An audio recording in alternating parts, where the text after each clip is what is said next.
विद्यार्थी मित्रांनो, MBA CET परीक्षेमध्ये डेटा इंटरप्रिटेशनवरती दरवर्षी 15 ते 20 प्रश्न विचारले जातात आणि अशा प्रश्नांना सोडवण्यासाठी जर तुम्हाला सिंपल ट्रिक्स माहिती नसतील, तर तुमचा वेळ खूप जास्त खर्च होतो आणि तुमचा टाईम मॅनेजमेंट पूर्णपणे गोंधळून जातो. तर असं होऊ नये आणि तुम्हाला तुमचं स्वप्न पूर्ण करण्यासाठी कसलीही अडचण येऊ नये, यासाठी मी तुमचा एज्युकेटर निहाल ग्लोबल ऑनलाईन चॅनलवरती सर्वांचं मनपूर्वक स्वागत करतो. आजच्या व्हिडिओमध्ये 2023च्या परीक्षेमध्ये विचारले गेलेले सर्व DIचे प्रश्न सोडवून दाखवणार आहे आणि हे सर्व प्रश्न सिंपल ट्रिक्समध्ये असणार आहेत. असे ट्रिक्स जे की टॉपर्स यूज करतात पण कोणालाच सांगत नाहीत. हे ट्रिक्स तुम्हाला सुद्धा वापरता येऊ शकतात तुमच्या परीक्षेमध्ये. त्यासाठी सर्वांनी हा व्हिडिओ शेवटपर्यंत पाहायचा आहे. विद्यार्थी मित्रांनो, पुढे जाण्याआधी अत्यंत महत्त्वाची गोष्ट तुम्हाला सांगू इच्छितो. येत्या 16 फेब्रुवारी पासून महाराष्ट्र MBA CET 2026च्या प्रिपरेशन करिता लाईव्ह बॅच सुरू होत आहे. या लाईव्ह बॅचमध्ये तुमचा संपूर्ण सिलेबस लाईव्ह सेशन्समध्ये कव्हर केला जातो आणि लाईव्ह सेशन्स सोबत तुम्हाला नोट्स, मॉक टेस्ट, MCQ सीरीजचे PDF या सर्व गोष्टी मिळतात, ज्याचा वापर करून तुम्ही तुमचं प्रिपरेशन लेव्हल अप करू शकता आणि बेस्ट कॉलेजमध्ये ॲडमिशन घेण्यासाठी तुमची तयारी पूर्ण करू शकता. सो आजच या नंबरवरती WhatsApp मेसेज आणि WhatsApp कॉल करून तुम्ही ही बॅच जॉइन करू शकता किंवा ग्लोबल ऑनलाईनचं ॲप्लिकेशन डाउनलोड करा. ॲप्लिकेशनच्या थ्रू सुद्धा तुम्हाला जॉइन करता येईल. तर विद्यार्थी मित्रांनो, आता आपण सुरू करूया. बघा, डेटा आपल्याला काय दिलेला आहे. Study the following graph carefully and answer the questions given below. दिलेला आहे ग्राफ इम्पोर्ट आणि एक्सपोर्टचा. ठीक आहे. Value of import and export by the company over the years. The value are in crores. म्हणजे जे काही व्हॅल्यू इथे दिलेली आहे ते करोडमध्ये असणार आहे. एक साईडला इम्पोर्ट दिलंय, एक साईडला एक्सपोर्ट दिलेलं आहे. ठीक आहे. 1992 मध्ये किती होता? 75 करोड इतका इम्पोर्ट होता. 1993 मध्ये 150 करोड, 94 मध्ये 250 करोड, 95 225, 96 350, 97 275 करोड इतका इम्पोर्ट होता. त्याचप्रमाणे एक्सपोर्टची व्हॅल्यू सुद्धा आहे. 1992 मध्ये 150 करोड होता, 93 मध्ये 200 करोड, 94 मध्ये 350, 95 मध्ये 325, 96 मध्ये 450 आणि 97 मध्ये 350 करोड इतका एक्सपोर्ट होता. आता या दिलेल्या इम्पोर्ट आणि एक्सपोर्टच्या डेटावरून आपल्याला काही प्रश्न विचारलेले आहेत. त्या प्रश्नाचं उत्तर आपल्याला शोधायचं आहे, सॉल्व्ह करायचं आहे. ठीक आहे. तर विद्यार्थी मित्रांनो, हा तुमचा पहिला प्रश्न काय विचारले बघा. The value of exports in 1996 was the what percent of the average value of imports in the year 94, 95, 97.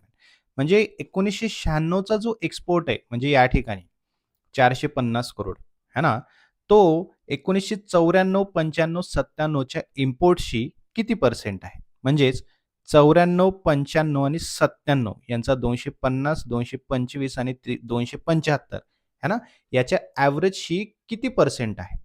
मग 1996चा अगोदर आपण काय करूया, एक्सपोर्ट काढून घेऊया. तो आहे 450 है ना. आता इम्पोर्टचा ॲव्हरेज काढायचा आपल्याला 94, 95, 97चा. 250 94चा आहे प्लस 225 95चा आहे आणि 275 हा 97चा आहे. ठीक आहे. यांची बेरीज केली तर उत्तर किती येते बघा. 0 5 5 5 आणि 5 10, 10ला 0, हातचा आला 1, 5 आणि 1 6, 6 आणि 2 8, 8 आणि 7 किती होतात? 15 होतात. 15ला 5, हातचा आला 1, 2 आणि 1 3, 3 आणि 2 5, 5 आणि 2 7, 750. ठीक आहे. डिवायडेड बाय 3 करायचं आहे. 3 दोन्ही 6 है ना, उरला 1, 15 झाला, 3 5 15 आणि 0 म्हणजे किती आलं? 250. बरोबर आहे. 250 इतकं उत्तर आलं ॲव्हरेज कशाचं? इम्पोर्टचं.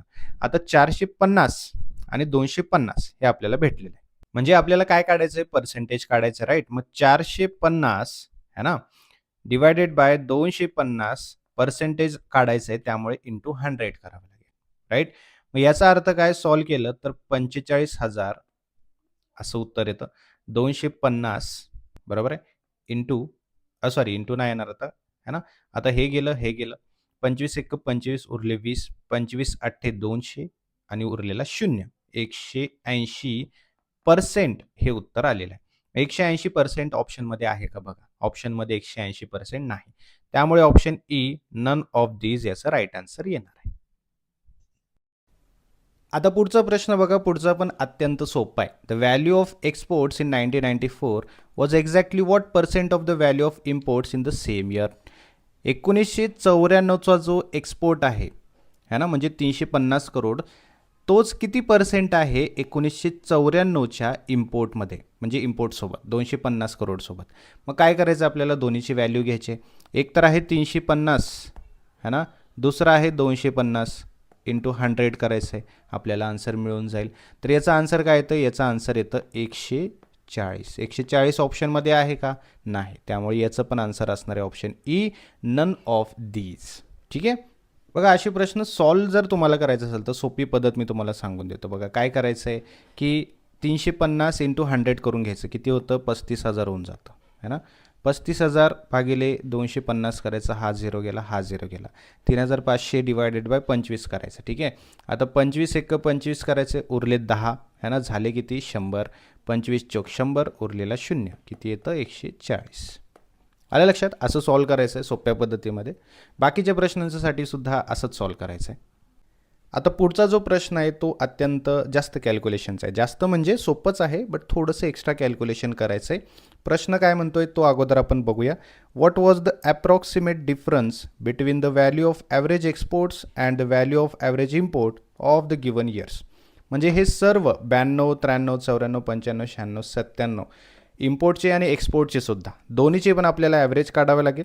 ॲव्हरेज काढल्यानंतर जर डिफरन्स असं म्हटलं की आपल्याला काय करावं लागतं, इम्पोर्टमधून एक्सपोर्ट किंवा एक्सपोर्टमधून इम्पोर्ट आपल्याला व्यवस्थितपणे मायनस करून घ्यावं लागतं. जो उरलेला भाग असतो तो असतो डिफरन्स.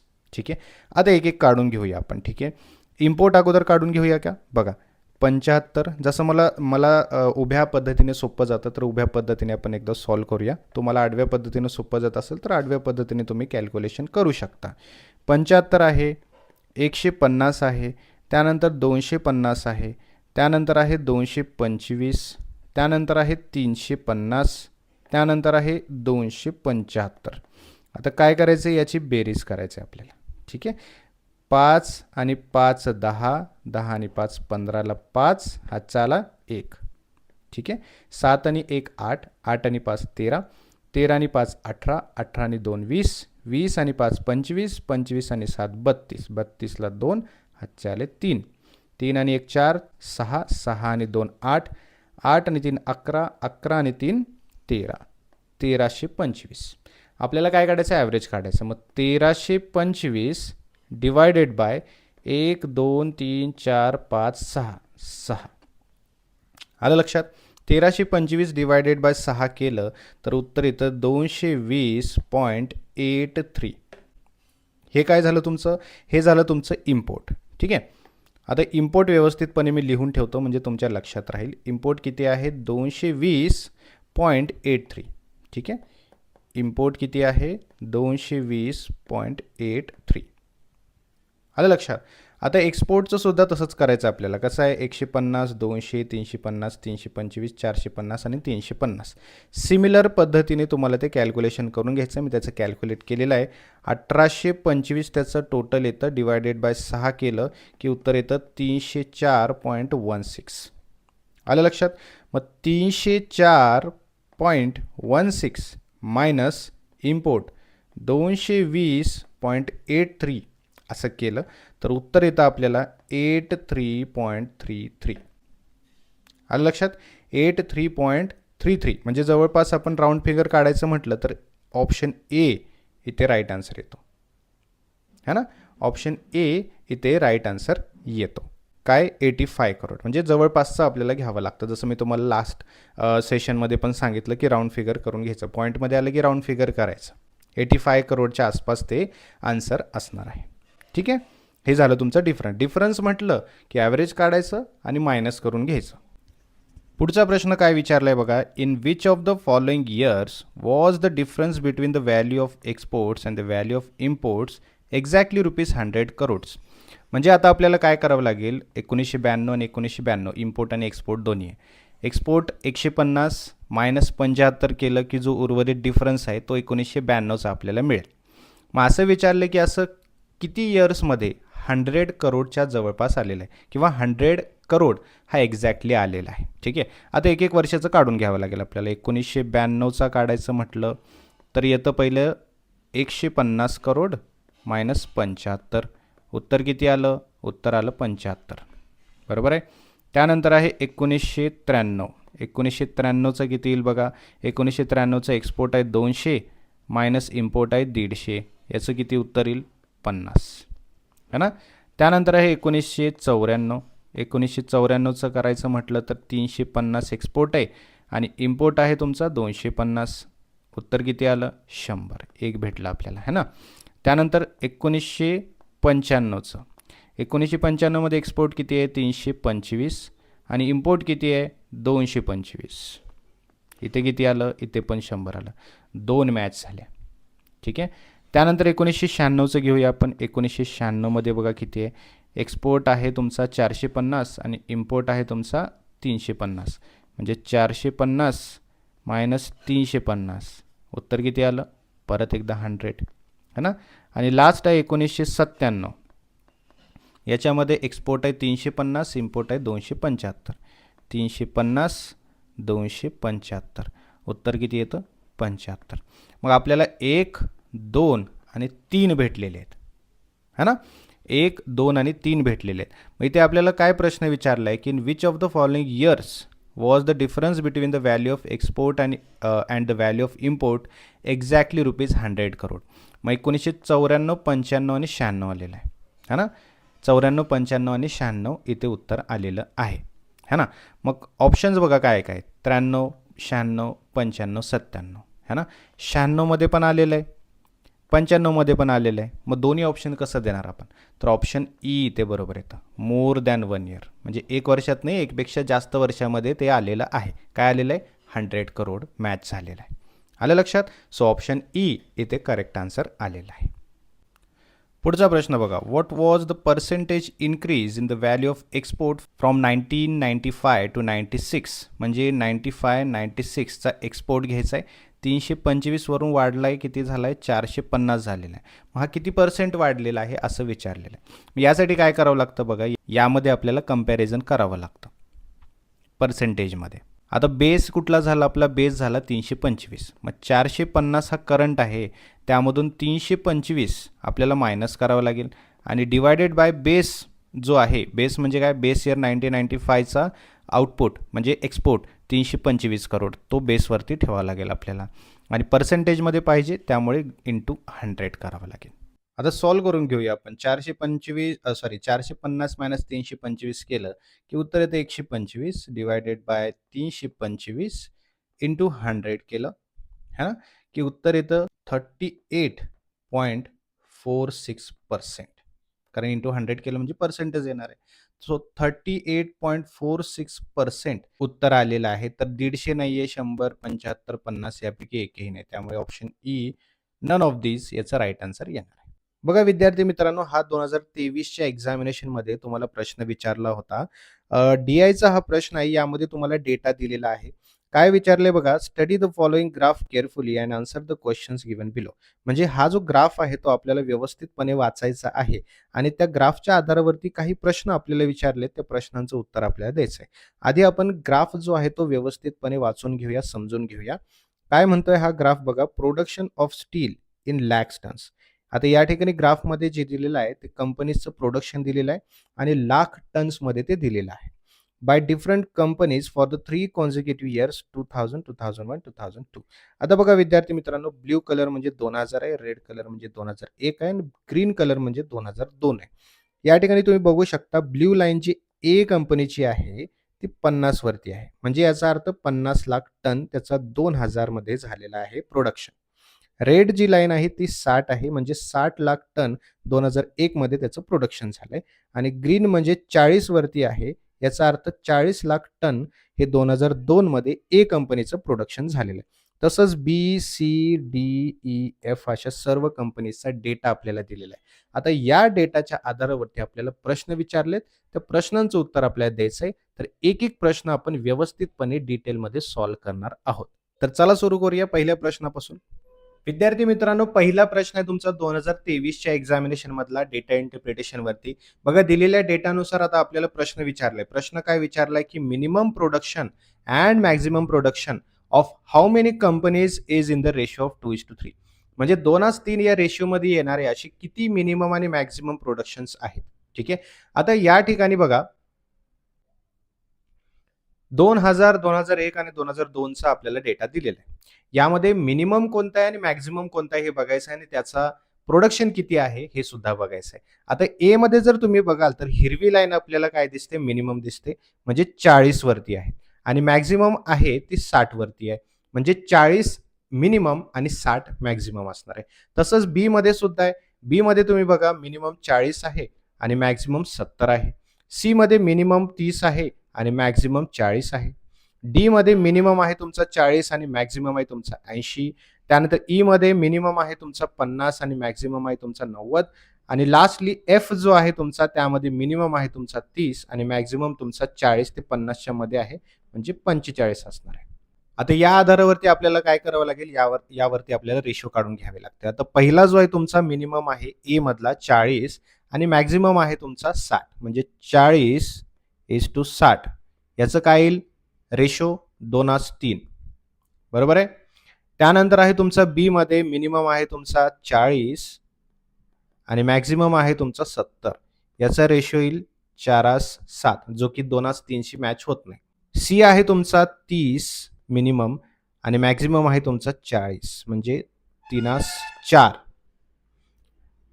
डी मध्ये बघाल तर तुमचा मिनिमम आहे 40 आणि मॅक्सिमम आहे तुमचा 80, म्हणजे किती होईल 1:2.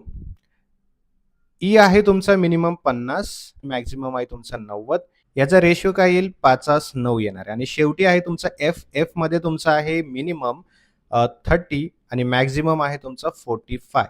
यामध्ये 15 ने भागलं, 15 दुनी 30, 15 त्रिक 45, 2:3, म्हणजे या ठिकाणी 2:3 ला मॅच होणारे आहेत 2. ऑप्शन्स मध्ये बघा ए आहे 1, बी आहे 2, सी आहे 3, डी आहे कांट बी डिटरमाइंड आणि ई आहे नन ऑफ द अबोव. तर 2 म्हणजे ऑप्शन बी आपला करेक्ट आन्सर आहे.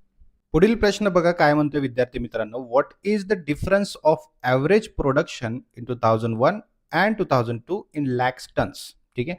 आता जसं की आपण बघितलं क्वेश्चनमध्येच की हे सर्व जो डेटा दिलेला आहे प्रोडक्शनचा तो टन्समध्ये दिलेला आहे. आता 2001चा आपल्याला ॲव्हरेज काढावा लागेल आणि 2002चा सुद्धा ॲव्हरेज काढावा लागेल. 2001 म्हणजे तुमचा रेड कलर मधला ग्राफ आहे आणि 2002 म्हणजे तुमचा ग्रीन कलर मधला ग्राफ आहे. आता ए मध्ये बघा जो रेड आहे म्हणजे आपल्याला 2001चा काढायचा अगोदर, बरोबर. मग रेड आहे पहिला आहे 60 प्लस दुसरा आहे तुमचा परत एकदा 60, तिसरा म्हणजे तुमचा सी आहे 40, चौथा म्हणजे तुमचा डी आहे 80, बरोबर आहे. पाचवा म्हणजे तुमचा ई आहे 50 आणि उरलेला शेवटचा जो आहे तो आहे तुमचा 40. ठीक आहे.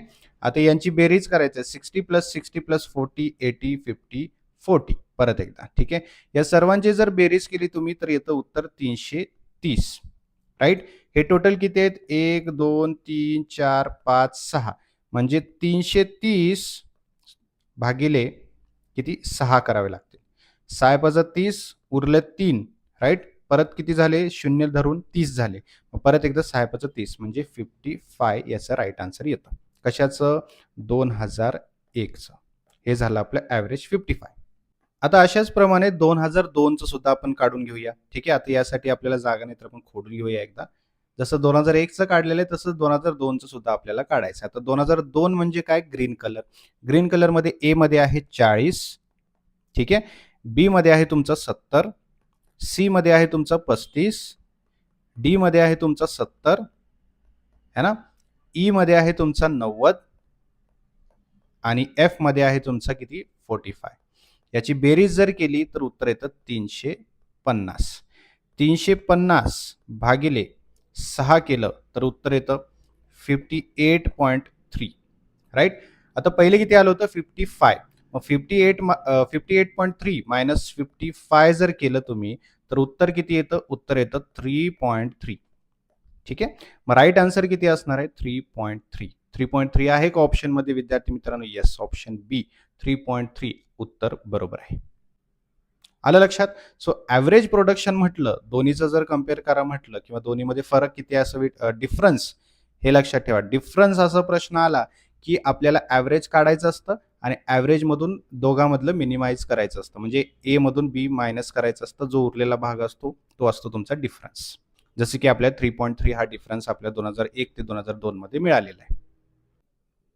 पुढील प्रश्न बघा काय विचारतोय. The total production of A type company is what percentage of total production of E type company. म्हणजे ए आणि ई या दोन्हीचं आपल्याला कंपॅरिझन करायचं आहे. आता त्याच्या आधी आपल्याला काय करावं लागेल, टोटल प्रोडक्शन एचं काढावं लागेल, टोटल प्रोडक्शन ईचं काढावं लागेल. एचं टोटल प्रोडक्शन काढूया आपण आता. बघा 50 plus 60 plus 40. Okay, total production of एचं काढलंय आपण आता. आता तुम्हाला वाटत असेल हे 50, 60, 40 घेतलेलं आहे कुठून, है ना? तर आता ए हा जो कंपनी आहे किंवा ए कंपनी जी आहे, यामध्ये 2000, 2001 आणि 2002 या 3 वर्षाचा आहे. तर हे तिन्ही वर्षाचं आपण घेतलेलं आहे. ठीक आहे. जसं की ब्लू म्हणजे 2000 आहे ते 50 इतकं प्रोडक्शन आहे. रेड कलर जो आहे 2001 आहे त्याचं 60 इतकं प्रोडक्शन आहे आणि ग्रीन कलर जो की 40 इतकं प्रोडक्शन आहे. मग याचं टोटल जर आपण केलं तर किती होतं बघा, 6 आणि 4 10, 10 आणि 5 15, 150 होतं. बरोबर आहे. तसंच आपल्याला कोणाचं घ्यायचं आहे, तर ईचं घ्यायचं आहे. आता ई मध्ये बघा तिन्हीचं घ्यायचं आहे आपल्याला, है ना? ब्लू, रेड आणि ग्रीन. बरोबर आहे. म्हणजे 80 आहे प्लस तुमचा 50 आहे आणि प्लस 90 आहे. ठीक आहे.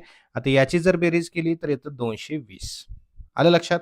मग काय करायचं आपल्याला बघा, 150 भागिले 220 राईट गुणिले 100 केलं तर उत्तर काय येतं आपल्याला, उत्तर येतं 68.18. 68.18 आहे का? येस. विद्यार्थी मित्रांनो, ऑप्शन सी 68.18 हे उत्तर करेक्ट आहे. आता एक गोष्ट लक्षात ठेवायची, ॲव्हरेज डिफरन्स म्हटला की दोन्हीही कंपनीचं ॲव्हरेज काढायचं आणि मिनिमाइज करायचं. आणि तसंच जर ए इज व्हॉट पर्सेंट ऑफ बी असं विचारलं तर दोन्हीची टोटल करायचं, डिवाइड बाय करायचं, इंटू 100 केलं की उत्तर आपल्याला मिळून जातं. आता हे फॉर्म्युला चेंज होणार आहे का? नाही. हे सेम फॉर्म्युला राहणार आहे. प्रश्न पण अशाच प्रकारचे येणार आहेत आणि तोच फॉर्म्युला वापरून आपल्याला सॉल्व्ह करायचा आहे. त्यामुळे जितकी प्रॅक्टिस कराल तितकं सोप्या पद्धतीमध्ये स्पीडमध्ये तुम्हाला सॉल्व्ह करता येईल. पुढील प्रश्न काय विचारतोय बघा, average production of A, D and E is approximately how much percent of average production B, C and F. आता जसं की तुम्हाला आत्ताच मी सांगितलं, फॉर्म्युला चेंज होत नाही. प्रश्न वेगवेगळ्या पद्धतीने विचारले जातात.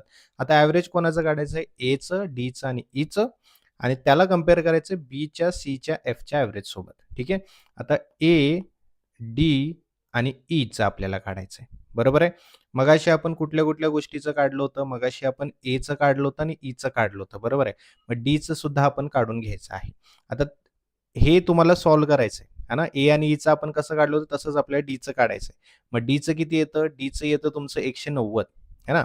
एचं आहे 150, डीचं आहे 190 आणि ईचं आपण काढलं होतं किती? 220. बरोबर आहे.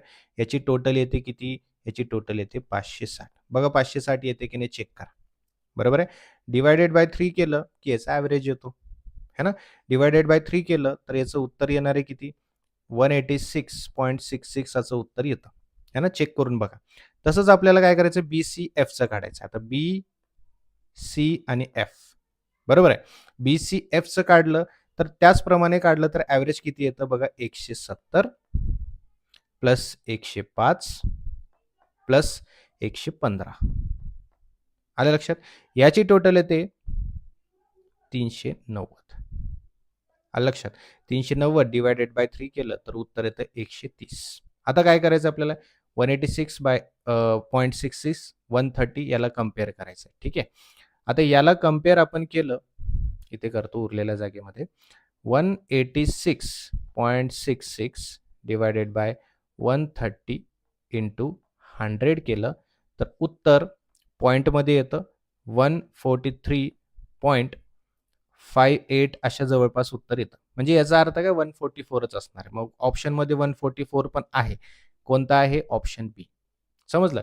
बघा पॉइंटमध्ये येत असेल ना, तर त्याच्या पुढचाच असणार आहे. त्याच्या पुढचाच जो अंक असेल तो त्याचं उत्तर असणार आहे. जसं की इथं आहे 143.66, 143.5, 180 43.8 असं काही असलं ना, तर 144 हे ऑप्शनमध्ये असणार आहे. ॲक्युरेट असलं तर बेस्ट, नसेल तर त्याचं जो राउंड फिगर आहे तो ऑप्शन असतो. ठीक आहे. त्यामुळे ऑप्शन बी इथे करेक्ट आहे. पुढचा प्रश्न बघा, थोडासा ट्रिकी आहे. What is the approximate average of 3 highest productive who has maximum production companies in lakh tons. आता विद्यार्थी मित्रांनो, इथे ए कंपनी आहे, B, C, D, E, F असे कंपनी आहेत. आता सर्वांचंच काय काढावं लागेल आपल्याला? सर्वांचंच ॲव्हरेज काढावं लागेल. बरोबर आहे. टोटल करावे लागेल. आता ए आहे, बी आहे, सी आहे, डी आहे, ई आहे आणि एफ पण आहे. ठीक आहे. काही कंपनीजचं आपण काढलेलं आहे ऑलरेडी. जसं की एचं 150 आपण काढलेलं आहे. है ना? आपल्याला सीचं पण माहिती आहे 105 आहे. बरोबर आहे. बीचं पण आपण 170 लास्ट क्वेश्चनला पाहिलेलं आहे. राइट? त्यानंतर डी आहे 190 है ना? ई आहे तुमचा 220 आणि एफ आहे तुमचा 115. राइट? मगाशी जसं काढलं तसंच काढून घ्यायचं आहे. आता इथे म्हटलं की 3 हायेस्ट प्रोडक्टिव्ह. आता 3 हायेस्ट प्रोडक्टिव्ह कुठले-कुठले आहेत? इथे 170 एक आहे, 190 एक आहे आणि 220 एक आहे. बरोबर आहे ना? हेच हायेस्ट आहेत ना? बघा चेक करून. है ना? हायेस्ट आहेत हे. राइट? मग आता यांना काय करायचं आपल्याला? यांचं ॲव्हरेज काढायचं आहे. 170 प्लस 190 प्लस 220 बरोबर आहे. डिव्हायडेड बाय 3 करायचं. यांची टोटल किती येते? यांची टोटल येते बघा 580 है ना? आता 580 डिव्हायडेड बाय 3 करायचं आहे आपल्याला. तर उत्तर येतं 193.33. ओके. तर ऑप्शनमध्ये आहे का बघा? येस, ऑप्शनमध्ये आहे. Option D 193. ठीक आहे. आपल्याला काय करायचं? पॉइंटमध्ये नसेल उत्तर, तो जो राउंड फिगर आहे जवळपासचा तो करायचा आहे. बघा पाय चार्ट आपल्याला दिलेला आहे. या पाय चार्टमध्ये इंडस्ट्री, डोमेस्टिक, ट्रान्सपोर्ट, इलेक्ट्रिसिटी आणि अदर्स असे इन्फॉर्मेशन दिलेले आहे. ती एक्झॅक्टली काय इन्फॉर्मेशन आहे ते आपल्याला इथे वाचल्यानंतर कळेल. बघा, basic fuel expenditure of a country is dominated by 4 major uses. Domestic, transport, industry and electricity. एका कंट्रीमध्ये फ्यूल एक्सपेंडिचर जो आहे तो 4 गोष्टींनी व्यापलेला आहे. एक म्हणजे इंडस्ट्री, दुसरा डोमेस्टिक, ट्रान्सपोर्ट आणि इलेक्ट्रिसिटी. ठीक आहे. In 1992, the total amount of energy used was equivalent to 600 million tons of coal. बघा, आता एक गोष्ट लक्षात घ्या. सर्कल जो असतो, तो सर्कल किती डिग्रीचा असतो? सर्कल असतो 360 डिग्रीचा. बरोबर आहे? आणि यामध्ये 110 डिग्री जो आहे तो इंडस्ट्रीने व्यापलेला आहे. 45 डिग्री डोमेस्टिकने, 80 डिग्री ट्रान्सपोर्टने, 105 डिग्री इलेक्ट्रिसिटीने आणि उर्वरित जो भाग आहे 20 डिग्रीचा तो बाकी अन्य गोष्टींनी व्यापलेला आहे. आता याचाच अर्थ काय आहे? 360 degree is equal to 600 million ton असा याचा अर्थ आहे. मग 180 डिग्री झालं तर 300 मिलियन झालं है ना. 90 डिग्री म्हटलं तर 150 मिलियन टन झालं असा त्याचा अर्थ आहे. मग यामध्ये इंडस्ट्री 110 डिग्री आहे तर 600 पैकी किती? डोमेस्टिक 45 डिग्री आहे तर 600 पैकी किती? ट्रान्सपोर्ट 80 डिग्री आहे तर 600 पैकी किती? असं आपल्याला कॅल्क्युलेट करावं लागेल. जसा प्रश्न विचारला जाईल तशा पद्धतीने. आता या इन्फॉर्मेशनच्या आधारावरती आपल्याला काही प्रश्न विचारले गेले होते एक्झामिनेशनमध्ये. ते आपल्याला आता इथे पाहायचं आहे. मग प्रश्न जसा असेल तसं आपण सॉल्व्ह करू आणि उत्तर देण्याचा प्रयत्न करूया. चला. तर पहिला प्रश्न काय म्हणतोय बघा. What is the difference between energy used for domestic purposes and other purposes in a country in 1992? बघा, डोमेस्टिक पर्पजेस आणि अदर्स है ना, 45 डिग्री आणि 20 डिग्री याच्यात काय विचारलं आपल्याला? याच्यामध्ये डिफरन्स विचारलेला आहे. ओके. आता याच्या आधी काय करावं लागेल? 45 डिग्री हा काय आहे? डोमेस्टिकचा आहे आणि 20 डिग्री हा अदर्सचा आहे. याचा अर्थ 25 डिग्री हा आपल्याला रिमेनिंग मिळतो. बरोबर आहे. या ठिकाणी आपल्याला अगोदरच सांगितलं होतं की 360 degree is equal to 600 million ton. बरोबर आहे. मग आपल्याला तर 25 डिग्रीचा काढावा लागेल. बरोबर आहे ना. आपल्याला काय विचारलं इथं? What is the difference between energy used for domestic purpose and other purposes in a country? है ना. आता आपल्याला डिग्री विचारलंय का की पर्सेंट विचारलंय? काहीच विचारलंय. तर आपल्याला मिलियन टनमध्ये काढावं लागेल. सो 25 डिग्रीचं काढावं लागेल है ना. मग 25 डिग्री इज इक्वल टू 600 है ना. 600 मिलियन टन दिलेलं आहे आपल्याला है ना. डिवायडेड बाय 360 है ना इंटू 25 असं आपल्याला करावं लागेल है ना. 25 इंटू 600 करा. किती होतात? बरोबर आहे. 15,000 डिवायडेड बाय 360 केलं. हा 0 गेला, हा 0 गेला. 6 6 36, 6 2 12. उरले किती? 3. 6 5 30, 250 डिवायडेड बाय 6 केलं. 6 1 6, 6 चौक 24, 1 उरला है ना. झाले किती? 10. 6 1 6 राईट. उरले किती? 4. आता 4ला तर भाग जाणार नाही 6ने, त्यामुळे पॉईंट द्यावा लागेल. 40 होणार. बरोबर आहे. 6 6 36, परत 4 उरला. याचा अर्थ 40 झाला. 6 6 36, 4166. ओके. सो 4166 हे उत्तर येतंय. ऑप्शनमध्ये बघा 3.33 आहे. चुकीचं आहे. 4167 आहे. मग अप्रॉक्स घ्यावं लागतं आपल्याला. त्यामुळे ऑप्शन बी 4167 हे राईट आन्सर येतं. ओके. अशा पद्धतीने सॉल्व्ह करायचं आहे. पुढील प्रश्न बघा. The energy consumed for other purposes is approximately what percent of total energy consumed for other four major uses in 1992 was. ठीक आहे. बघा प्रश्न नीट समजून घ्या. काय विचारलंय की अदर जो 20 डिग्री आहे हा या चारीच्या टोटल जितके आहे याच्या किती पर्सेंट आहे असं विचारलंय. आता अदर किती आहे 20. मग 20 याचा अर्थ 360 मधून 20 गेले तर उरली किती 340 है ना. टोटल करायची पण गरज नाही. सो टोटल या चारींचं होतं 340 आणि अदर्सचं आहे 20. ओके. आता याचं काय करायचं कम्पॅरिझन करायचं आणि पर्सेंटेजमध्ये विचारले त्यामुळे इंटू 100 आपल्याला करावं लागेल. 20 एक 20 इथे सुद्धा 20 एक 20 करायचं उरले 14 आणि 20 सत्ते 140 होतात. सो याचा अर्थ असा की 1 डिवायडेड बाय 17 असा उत्तर येतं.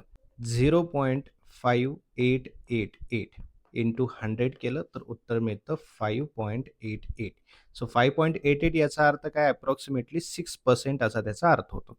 सो ऑप्शन बी 6% त्याचा राईट आन्सर आहे. पुढचा प्रश्न बघा काय म्हणतोय. If the energy requirement of electricity in 1992 way 350 million tonnes. म्हणजे याचा अर्थ काय इलेक्ट्रिसिटी 105 डिग्री आहे ना.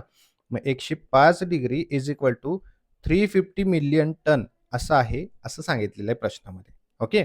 त्याच्या पुढे बघा the amount of additional primary energy required would be. मग एक्स्ट्रा जी एनर्जी लागणार आहे बाकीच्या गोष्टींना जे लागणार आहे ते किती असणार आहे. मग याचा अर्थ असा की 105 degree is equal to 350 million ton आहे. मग 360 डिग्री इज इक्वल टू किती मग इथे आपण एक्स मानूया. ठीक आहे. आता आपण सॉल्व्ह करण्याचा प्रयत्न करू. बघा 350 है ना 350 मिलियन टन हे दिलेलं आहे. आपल्याला काढायचं 360 डिग्रीचं बरोबर आहे. आणि बेस जो ठेवला आपण तो ठेवला 105 डिग्री है ना. मग हे आपल्याला सॉल्व्ह करायचं आहे. आता 350 इंटू 360 करा किती येतं उत्तर येतं 1,26,000 है ना डिवायडेड बाय आपण 105 करूया. मग 105चा पाडा तर येणार नाही पण आपण करूया 105 है ना. इथे सुद्धा 105 करूया 105 करूया. उरतात किती बघा 126 मधून 5 गेले 121 121 मधून 100 गेले नुसते 21 उरतात है ना. मग 21,000 राहतं है ना. ऑलरेडी तर 1 आलेला आहे है ना. डिवायडेड बाय 105 करूया आपण परत एकदा 105 दोन्ही किती होतात 210 होतात बरोबर आहे. उत्तर आलं 1200. किती आलं 1200. सो 1200 मिलियन टन हे उत्तर यायला पाहिजे. आहे का ऑप्शनमध्ये 600 मिलियन टन नाही. B option 1200 million tons of coal. समजलं ना. काय केलं आपण 350 मिलियन टन हे 105 डिग्रीचं आहे म्हणजे इलेक्ट्रिसिटीचं आहे हे आपल्याला क्वेश्चनमध्ये दिलेलं आहे. परंतु आपल्याला टोटल किती लागेल हे विचारलंय. टोटल किती असायला पाहिजे. मग 360 degree is equal to X केलं आपण. एक्सची व्हॅल्यू काढायची आपल्याला. 350 हे ऑलरेडी दिलंय इंटू 360 काढायचं आहे. बेस आपण ठेवला 105. ठीक आहे. याला सॉल्व्ह केलं 1,26,000 डिवायडेड बाय 105 केलं. 105च्या पाड्यामध्ये 126 येतं का नाही येत म्हणून 105 एक 105 केलं उरले किती 21,000 बरोबर आहे. मग 21,000ला आपण परत केलं 105 ने 105 दुनी 210 होतात. उत्तर आलं आपलं 1200. ठीक आहे. सो 1200 ऑप्शन बी बरोबर उत्तर आहे. पुढील प्रश्न बघा. If instead of coal oil has been used in a industry purpose and if 1 ton of coal is equivalent to 3/4 ton of oil what approximate amount of oil will be required in the industry. बघा खूप interesting प्रश्न आहे. पहिली गोष्ट तर हे प्रश्न समजून घ्या. इंडस्ट्रीने काय केलेलं आहे की कोलच्या ऐवजी ऑइल यूज केलेलं आहे. ठीक आहे. आता कोलचं कन्झम्पशन जो आहे आणि ऑइलचं कन्झम्पशन जो आहे यामध्ये फरक आहे. तो काय फरक आहे यांनी सांगितलाय की 1 टन ओके कोल जो यूज केला जातो तो इक्विव्हॅलंट आहे है ना 3/4 टन ऑफ ऑइल. ठीक आहे. म्हणजे 1 ton is equal to 3/4 ton of oil. म्हणजे याचाच अर्थ काय 0.75 असणार आहे ना. 0.75 टन हे ऑइल असणार आहे. आलं लक्षात. मग आपल्याला सॉल्व्ह करायचं आहे. काय करावं लागेल इंडस्ट्रीचं कन्झम्पशन किती आहे 110 डिग्री आहे 110 डिग्री आहे. मग 110 डिग्री डिवायडेड बाय 360 है ना इंटू 450 येणार आहे. 450 कसं आलं बघा 0.75 आपल्याला हे मिळालेलं आहे है ना इंटू 600 टन मिलियन टन आपल्याकडे ऑलरेडी दिलेला आहे है ना. याचा आन्सर येतो 450. मग 450 आपण इथे घेतलेला आहे. 110 डिवायडेड बाय 360 इंटू 450 केलं तर आन्सर येतं 137.5. 137.5 हे एक ऑप्शनमध्ये आहे का? 132.6 चुकीचं आहे.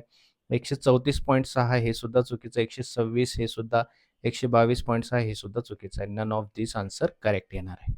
ठीक आहे. कारण जवळपास असतं तरी घेतलं असतं, पण इथे जवळपासचा सुद्धा कुठला नाहीये. त्यामुळे ऑप्शन ई नन ऑफ दिस इथे राईट आन्सर करावं लागतं. आलं लक्षात? सो अशाच पद्धतीने आपल्याला सॉल्व्ह करायचं आहे. एक्झामिनेशनमध्ये सुद्धा हे ओव्हरऑल आता आपण पाहिलेले आहेत. पाय चार्ट सुद्धा आलेला आहे. ग्राफ सुद्धा आलेला आहे. 2 वेळेस ग्राफ आलेला आणि एक पाय चार्ट आलेला आहे 2023च्या एक स्लॉटमध्ये. ठीक आहे. सो हे सर्व आपण सॉल्व्ह केलेले आहेत. आता अशाच पद्धतीचे प्रश्न तुम्हाला एक्झामिनेशनमध्ये येतात. कारण फॉर्म्युला सेम असतो, फॉर्मॅट सेम असतो. तसंच तुम्हाला सॉल्व्ह करायचं आहे आणि या पद्धतीने जर तुम्ही सॉल्व्ह कराल तर 100% तुमचे मार्क्स कन्फर्म मिळणार म्हणजे मिळणारच. डी-आय सारख्या भरपूर गोष्टी तुम्हाला तुमच्या लाईव्ह बॅचमध्ये मिळणार आहेत. ज्यामध्ये मॅथमॅटिकल गोष्टी कशा सॉल्व्ह करायच्या, लॉजिकल रिझनिंगचे प्रश्न कसे सोडवायचे, डी-आयचे प्रश्न कसे सोडवायचे, या सर्व गोष्टी एकदम सिंपल ट्रिक्समध्ये सांगितल्या जाणार आहेत. तर त्यासाठी आपली 16 फेब्रुवारीपासून नवीन बॅच सुरू होत आहे. यामध्ये लाईव्ह सेशन्समध्ये तुमचा संपूर्ण सिलेबस कव्हर केला जातो. जर लाईव्ह सेशन अटेंड करता नाही आलं तर रेकॉर्डेड सेशन तुम्हाला मिळतं, जेणेकरून तुम्ही तुमचं प्रिपरेशन कंटिन्यू करू शकता. त्यासोबत topic wise notes, topic wise MCQs, full syllabus mock test, MCQ series, PDF या सर्व गोष्टी तुम्हाला या बॅचमध्ये मिळणार आहेत. तर या नंबरवरती आज व्हॉट्सअप मेसेज आणि व्हॉट्सअप कॉल करून तुम्ही ही बॅच जॉईन करायची आणि प्रिपरेशनला सुरुवात करायचं आहे, किंवा ग्लोबल ऑनलाईनचं ॲप्लिकेशन डाउनलोड करा. ॲप्लिकेशनच्या थ्रू सुद्धा तुम्हाला जॉईन करता येईल. प्ले स्टोअरवरती जायचं आहे, ग्लोबल ऑनलाईन सर्च करायचं आहे, इन्स्टॉल करायचं ॲप्लिकेशन. स्टोअर सेक्शनमध्ये जाऊन सर्च बॉक्समध्ये MBA CET सर्च करायचं आहे. हा कोर्स तुम्हाला दिसेल. कोर्सवरती क्लिक करून जॉईन नाव करून तुम्ही प्रिपरेशनला सुरुवात करू शकता. आणि या व्यतिरिक्त आणखीन काही डाऊट असेल तर तुम्ही कमेंट बॉक्समध्ये मला विचारा. त्याचं सोल्युशन मी तुम्हाला नेक्स्ट सेशनमध्ये देईन. Thank you so much. Have a great day. See you in the next session.